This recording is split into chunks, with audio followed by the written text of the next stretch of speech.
ഇന്നലെ കേട്ട വാർത്ത എന്ന് പറയുന്നത് നമ്മളെല്ലാവരും വളരെ ഞെട്ടലോടെ കേട്ടതാണ്. ബഹുമാനിയായ എം.എൽ.എ. ഉമ്മാ തോമസിന് പറ്റിയ അപകടം.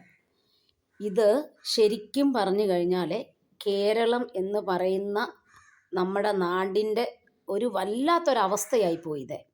എന്താണെന്ന് ചോദിച്ചു കഴിഞ്ഞാൽ ഇവിടെ എന്തെങ്കിലും ഒരു കാര്യം സംഭവിച്ച് കഴിഞ്ഞിട്ടാണ് അതിനെക്കുറിച്ച് ചർച്ചയും കാര്യങ്ങളും അതിന് എന്തൊക്കെ വീഴ്ചകളുണ്ടായി എന്ന് പിന്നെയാണ് എല്ലാവരും ഭയങ്കര ചർച്ചയാണ്.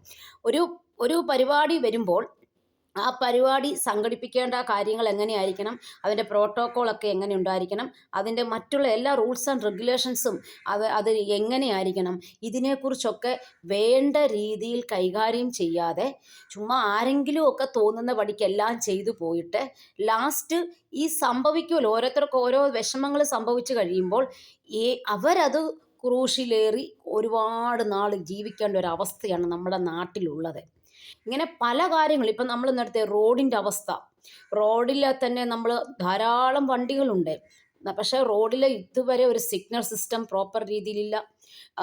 നമ്മുടെ നാട്ടിൽ എങ്ങനെ പിള്ളേരായാലും റോഡ് ക്രോസ് ചെയ്ത് പോകും, വഴിയാത്രക്കാർ അവർക്ക് നടക്കാൻ പറ്റുന്നില്ല.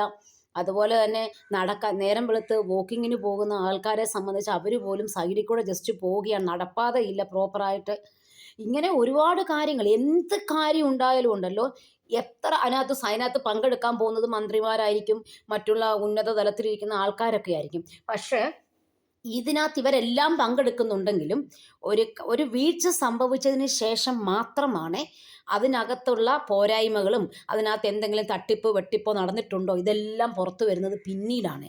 അല്ലാതെ ഒരു കാര്യം നടക്കുന്നതിന് മുന്നേ അത് ഇന്ന രീതിയിലാണോ, അതിനകത്ത് ഇന്ന പ്രശ്നങ്ങളുണ്ടോ, ഇതൊന്നും ആരും ഇവിടെ അന്വേഷിക്കുന്നില്ല.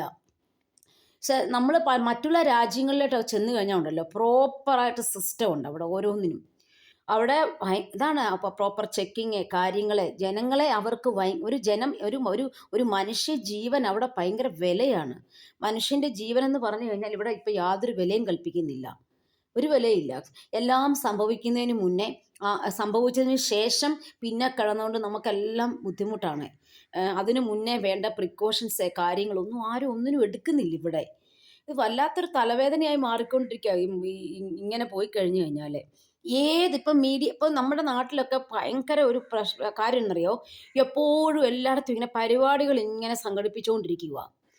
അത് ചുമ്മാ ഓരോരോ പരിപാടികളാണ് ഇതൊക്കെ. എന്തുവാ, 12,000 പേര് വന്നിരിക്കാൻ വേണ്ടിയുള്ള സ്റ്റേജ് ഉണ്ടോ, അതുപോലെ തന്നെ അവിടെ അതിനുള്ള പ്രോപ്പർ അറേഞ്ച്മെൻറ്റ്സ് ഉണ്ടോ, അവിടെ ഇതിൻ്റെ പിന്നിലുള്ള കഥകൾ എന്താണ്, ആരാണ് ഇത് നടത്തുന്നത്, ഇതിൻ്റെ പിന്നിൽ കറക്റ്റായിട്ട് ഇതിൻ്റെ റൂൾസ് എല്ലാം ഫോളോ ചെയ്തിട്ടുണ്ടോ, അതുപോലെ തന്നെ ഒരു സ്റ്റേഡിയം ഡെവലപ്പ് ചെയ്യാൻ വേണ്ടി